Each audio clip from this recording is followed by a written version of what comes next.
Vote चोरीचा आरोप करून देशातील लोकांमध्ये एक संभ्रमाचं वातावरण तयार करण्याचा प्रयत्न राहुल गांधींचा आहे हे लपून राहिलेलं नाही. आता राहुल गांधी यांच्यापासून प्रेरणा घेऊन शिवसेना उबाटा गटाचे आमदार आणि उद्धव ठाकरे यांचे पुत्र आदित्य ठाकरे यांनी निवडणूक आयोगावर सर्जिकल स्ट्राईक करणार असल्याचं म्हटलंय.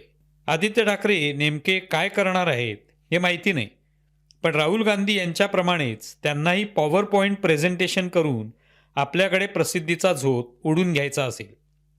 कदाचित ते महाराष्ट्रातील एखाद्या भागातील वोट चोरीचा पर्दाफाश करणार असतील. त्यासाठी ती आकडेवारी देतील, पण हे सगळे विधानसभा निवडणुकीसंदर्भात ते करणार असावेत.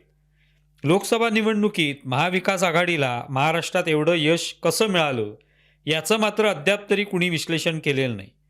त्यात महाविकास आघाडीला 48 पैकी 30 जागा कशा मिळाल्या याबद्दल कुणीही आक्षेप किंवा शंका घेतलेलं नाही. त्याचं कारण माहिती नाही.